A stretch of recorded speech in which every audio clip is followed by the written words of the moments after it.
Distorsionar el tamaño de las masas de tierra es mucho más difícil, ya que las personas tienen la posibilidad de medirla por sí mismos, y de hecho, hay quienes se toman el trabajo de hacerlo. Se trata de los agromensores, quienes usan pies o metros para medir parcelas de tierra, y no tienen el menor interés en hacer coincidir sus mediciones con las coordenadas geográficas. Por lo tanto, las presuntas irregularidades dimensionales se limitan a las masas de agua. Pero será posible que exista una entidad, un organismo gubernamental o un sistema lo suficientemente poderoso como para engañar a todo el mundo. De ser así, debería necesariamente tratarse de una élite extremadamente versada en estafas, a la vez que inmune a las denuncias públicas. De lo contrario, la estafa habría sido puesta al descubierto mucho tiempo atrás, tan pronto como las primeras personas lo advirtieran, a menos que fuera tan elaborada, que a cualquiera que intentara hacer pública esta información, se lo tuviera por un total desquiciado.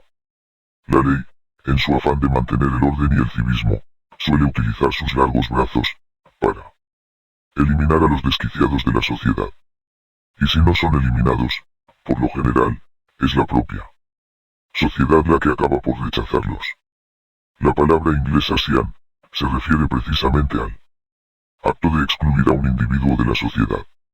Esta viene del escocés antiguo, scon, que significa enviar por agua, y del holandés sien, que se convirtió en schoon, y luego en schooner, que es un tipo de velero. Todos estos términos se relacionan con el agua, que es también a la que se refiere la palabra maritime. Curiosamente, marítima, es también la ley bajo la cual vivimos, y la que elimina a los lunáticos que intentan alertar a la sociedad sobre las sagaces artimañas que utiliza la propia ley marítima, misma ley que algunos inocentes llaman la ley de la tierra. La balanza, sin embargo, siempre se inclina a favor de Neptuno. La ley marítima es, sin duda, lo suficientemente influyente como para engañar al mundo entero y hacerle creer lo que ella quiera. En términos mundanos, solo hay una entidad que acaso se aproxime a ella, en términos de influencia, y esa entidad es su hermana mayor, el servicio postal. En este punto, al lector le puede parecer que el libro sobre la verdadera forma de la Tierra se ha convertido en un libro sobre la absurda enemistad entre la Tierra y el mar. Pero no es así. Sigue siendo el mismo libro, y en ningún momento irrumpirán en escena arlequines acróbatas, con el solo propósito de distraer.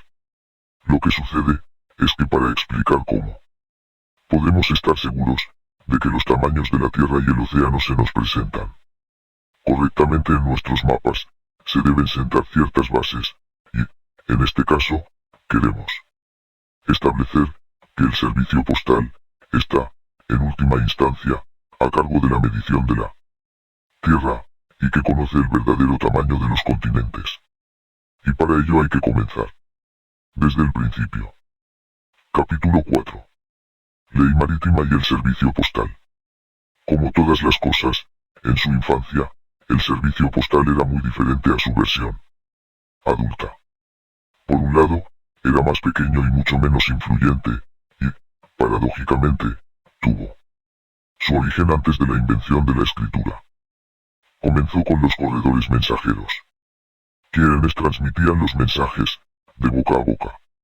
A medida que las civilizaciones crecieron, y las distancias entre los lugares habitados por la gente aumentaron, los corredores, es decir, los mensajeros, cobraron cada vez mayor importancia, de ahí el dicho: no mates al mensajero.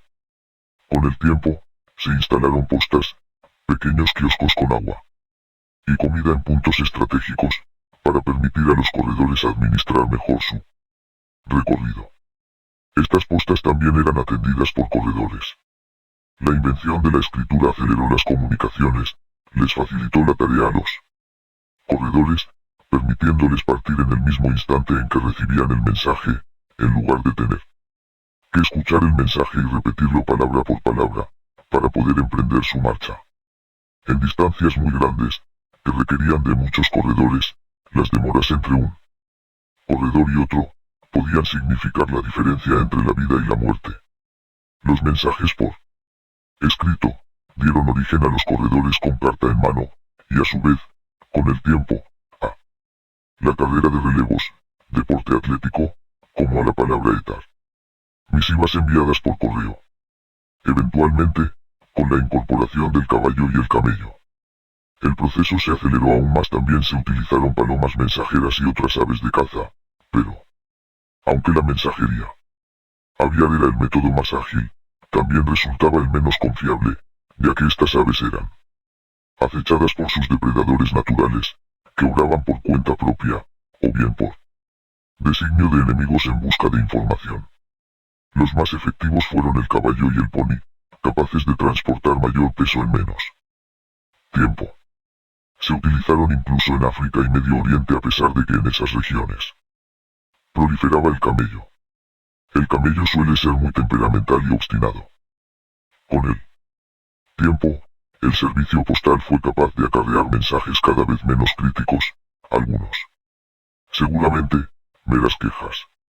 Por supuesto, todo esto implicaba costos, en parte para darles de comer a los corredores, que de otra manera huirían. De manera que, según cuenta la historia, los reyes y emperadores asignaban parte de sus fondos militares para cubrirlos. Pero con el tiempo, afloró una idea ingeniosa: el destinatario pagaría por sus cartas contra entrega. Reembolso, directamente al cartero. Y este arreglo funcionó por un tiempo, ya que algunas personas, como ya se dijo, comenzaron a utilizar el correo tan solo para quejarse, así que al poco tiempo, la gente aprendió a negarse a pagar por recibir cartas. Entonces, se invirtió el esquema, se estableció que el remitente pagaría por sus envíos. Esto resultó más justo, ya que era el remitente el que deseaba comunicarse, y no necesariamente el destinatario, que bien podría estar recibiendo tan solo solicitudes de contribución económica. Además, este esquema prevenía de que las personas molestas y egoístas enviaran cartas cada 3 minutos con el único objeto de quejarse. Este sistema se volvió increíblemente eficiente. Los fuertes castigos impuestos por importunar a los trabajadores o entorpecer su labor, sumado al respeto que recibían por ejercer su oficio, contribuyeron a que los empleados del servicio postal no tardaran en tomarse muy en serio su trabajo. Pronto se convirtieron en personas de suma integridad y honor, a cargo de un elaborado servicio. Y la propia minuciosidad del servicio, la integridad y el honor, iban de la mano del mantenimiento de registros precisos de las tierras de los monarcas. De manera que las mediciones de las tierras fueron llevadas a cabo por el propio servicio postal, bajo otras insignias, pero la misma entidad. Y debido a que el servicio postal estaba regido en función de los monarcas, y, por extensión, los súbditos del monarca, también estaban protegidos por las mismas fuerzas que protegían al monarca. Si al decir monarca, pensamos en la reina de Inglaterra, el presidente de los Estados Unidos, o cualquier otro jefe de Estado, no nos equivocamos, pero en realidad todo esto comenzó con los emperadores chinos, y luego se extendió a Occidente a través de Jerjes el Grande, el rey de reyes, cuyo imperio incluía todas las tierras fértiles del cercano Oriente. Un tipo con el que nadie se metía. Por cierto, también fue Jerjes quien decretó 10 mandamientos, para que todos sus súbditos los siguieran, incluidos otros reyes, de ahí el título de rey de reyes. Y ya se sabe cuáles fueron esos 10 mandamientos. Entonces, cuando Jerjes dijo, midan mis tierras, se midieron sus tierras. Y como la gente suele querer quedar bien con los poderosos, si alguno medía incorrectamente, no faltaba quien corriera a contárselo a Jerjes, y el topógrafo responsable sería ejecutado por traición. Estas mismas prácticas eran llevadas a cabo por todos los monarcas y gobernantes de la era preindustrial. Por lo que para comienzos de la era industrial, salvo raras excepciones, las tierras ya se habían medido. Solo faltaban aquellas tierras que resultaban casi imposibles de medir con precisión, con la tecnología de la época, tales como el Congo y las selvas del Amazonas. Hoy en día, gracias a los avances en la tecnología del transporte y a las mediciones realizadas y verificadas por parte de los servicios postales de todo el mundo, es posible enviar una carta desde cualquier país, a cualquier punto de la Tierra. Y la carta llega a destino. Esa es una tremenda hazaña.